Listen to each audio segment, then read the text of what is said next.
Peace, peace, y'all. Welcome to today's mathematics with your girl Sunshine Monet L. Today is 678. Ow, you already know we in the first decade of the month. This is the month of 6. This month is all about focusing on your health, your wealth, your daily routine, your habits, your moral and integral code that creates your health, wealth, daily routine, and habits, your moral code, what you teach and what you learning about that add to your health, wellness, and daily routine and habits. What you listen to and what you're speaking about that adds to your health, wellness, daily routine. We're in a space of the throat chakra. We're in a space of invocation, really setting the tone of how you want to spend this next quarter of the year, this next season. Ashe. So when we in that 6, that number of equality, today is a day of 7. Today is a day of God. Happy holy day to my mobs in the back. Okay. So today is a day of 7. Today is a day of God, spiritual knowledge, celestial knowledge, knowledge from the most high type energy. So we go from the moral and integral code to self to the universal law situation. And then when we go from there, we go to the overall empire. Because, 8th house don't play. Okay. That's Scorpius energy. That's the energy of Hera Kahuti. This is the 5th sphere, the tree of life, the enforcement of your internal law for that justice and truth. Ashe. So 8 deals with we're in the year of transformation and death and rebirth. So you got that 6 and 7 coming together, the moral integral code, teaching and learning, throat chakra aligned with the 7, which is also associated with Cancer energy. This is your moja. We're talking about the third eye chakra here because it's all in alignment with the aura code and all that stuff like that. 7 is also the number of perfection. Be careful of your perfectionism. Also be mindful of isolation if you have a tendency to do that in your health, wealth, daily routine. And if you over socialize, you might want to work on your antisocial skills. So it's all about balance here, right? So that 6 and 7 come together and make 13, which just so happens to be a karmic number. Knowledge and expression of said knowledge is important here. Make sure you're expressing your knowledge. You know things. Express the things that you know when you need to. You know the moments where it's time to express them, and you know where it's time to be quiet on them. But you've been practicing. It's in your routine. It's in your habits. You teach these things. You listen to these things. You've been doing these things. Take your position when it's time to take your position. Don't get scared to start choking. Okay? 1 and 3 come together, make 4. 4 is that manifestation. So when you don't choke, you manifest hopefully something that you want. And if you do choke, hopefully, when the retrograde come around in that space and time again, we'll come back to these numbers again in some type of way, shape, or form. You'll be able to meet your mark that time. But today is like this. You've been practicing this shit. It's been in your 6th house. It's in your 7. So not only is it in your physical side, it's in your non-physical side. You know this. Express it so that you can really build a foundation on things you want. Some conversations are going to be coming to you today. Don't run away from them. Walk into them, have them, carry them out. They're not as bad as you think they're going to be. I promise you.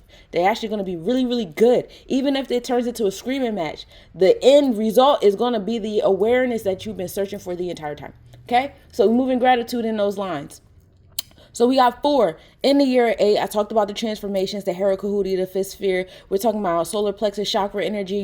Pluto is leading the way today in this year, being in Aquarius and Capricorn, a space that hasn't been in 248 years. You keep subtracting the 248, you see the pattern of the rise and fall of empires, systems, and governments and large corporation undertakings. And that's what Pluto and Aquarius, Capricorn on the Vedic scale does for us, and that's what we're watching, being present now. Grab your popcorn because more shit gonna fall apart, and we love it here. Okay, so now we take that 4 into that 7, and that makes into that 8. Dang, I want to be 11. Oh, so bad, right? It's a day of 12, 1 and 2, knowledge and wisdom, and that knowledge and wisdom comes to what? 3, expression. Today's a day of expression. 3 is associated with understanding that knowledge and wisdom you gained today, knowledge and wisdom that you already know. I just told you, even if you have this energy exchange with this person, place, thing, situation, or whatever, at the end of it, you're going to get that knowledge and wisdom that you needed, and then you're going to be able to express moving forward accordingly. Ashe, ashe. So express today. Don't miss no opportunities to speak your voice. Don't bite your tongue. Don't hold your breath. Don't put your tongue in your cheek. Don't put your foot in your mouth. We're not doing none of that. Speak everything, even the irrational thoughts, because we have to get them out. That 7 been tormenting you on the inside, and you know it has.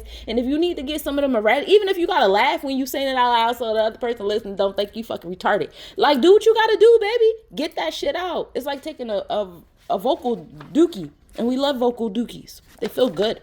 And all up in the chest. Okay? We start this day off with a 0% waxing crescent moon. Happy new moon. Happy new Gemini moon, folks. Rising at 5:54 a.m. and setting at 10:13 p.m. We are in Gemini, tropically speaking, which is 3, the third house, community, communication. The key for today is focus. Focus and stability, because Gemini can pull you in many different directions. And if you start to feel overwhelmed or anxiety, too much energy, you start to feel the metallic bonds of, okay, this is too wild, it's not grounded enough. Ground yourself. Grounding yourself is key. That's why 1 and 3 is the karmic number today, because 13 is actually the key today. The 4, that stability I was telling y'all about. We in Gemini on the constellation realms of things too. So while your thoughts is on the Gemini, it's happening in your vortex as well. That's why it's important that you speak things into existence and speak up during your energy exchanges today, as Gemini is also in the throat chakra. It's a throat chakra day. Taurus is also here in the Vedic space. So the moon is passing through Taurus Gemini energy. You know, Taurus is that 4, solidify, solidification. 1 and 3, 4. All right. The numbers are always in our favor. All this energy is in the 5th house, dealing with your energetic. So some of y'all do got to get some of that unrealistic, irrational thoughts and intrusive and emotional behaviors and habits. Some of y'all got to get that shit off y'all chest, bro. It doesn't hurt. It don't hurt to let people know you a little off. You know they off. So why the fuck they can't know you a little off? Be okay. I promise. I got some people in my life that know I'm off. Everybody don't need to know I'm off. But the people who know, they know. And they know what areas I'm off in. And they still like me. I'm like, oh shit, y'all still fuck with the kid. They're like, yeah, you good. Go sit down. It's cool here. You'll be fine, I promise. And if you're not fine with them, trust, you'll find your tribe.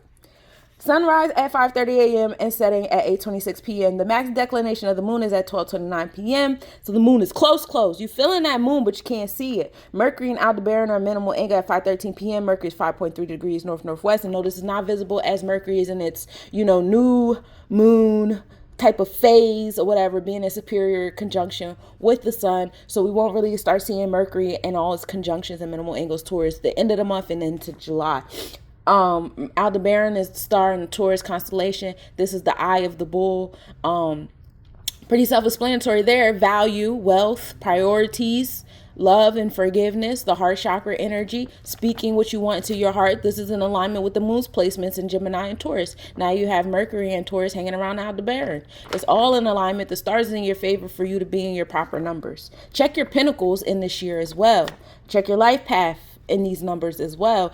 Reach out if you need assistance. Stop hiding from me. I'm here to help. The moon and Teja posterior in conjunction at 6:57 p.m. The moon is 5.4 degrees north. Minimal angle at 8:39 p.m. The moon is 5.3 degrees north. And no, it is not visible as the moon is in its new moon phase. Teja posterior is the star in the Gemini constellation, giving us that balance between morality and immorality, loyalty and disloyalty. Actually, neither one of the Gemini twins is disloyalty. More like being violent and brash versus being a valiant warrior. That kind of, day and night. Vesta enters Cancer constellation, okay, on the sidereal scale, and that happens at 5 p.m. So now we have our passionate self sitting in that space of nurturing, wanting to be passionate about creating nurture spaces. Kids are about to be out of school. The summer programs, the babysitting clubs, the neighborhood programs, cleanup programs, men grief groups, women healing groups, the festivals, the spiritual outings, the retreats, paying attention to your home and family, doing more family outings, family reunions. As the stars start to do more and more stuff, the universe is getting more passionate about nurturing and feminine energy as well. You'll see way more celestial happenings happening in the summertime. Especially with my meteor showers and the conjunctions and with the summer star going at the top of the sky. The summertime is very, very nice in the realms of the stars, okay? Because we're on the polar opposite of the winter time, which is another time when the stars is very, very nice in the sky. So we on the other side of the pole. Have fun with these celestial events, especially my spellcasters out here. This is all a game. We're here to have fun. So have fun, be nice to other people, be in alignment with my yacht. And have fun. Be a child in the kingdom. Because if you're not moving in your inner child, you fucking up. And that's what this battle really is about. How well can you hold on to that inner child that was born here? Or are you allowing everyone to convince you to get rid of that child, including these fucking spiritualists out here telling you to kill parts of yourself that you were born here with, so obviously you need them. I love you, Cosmic Nobodies.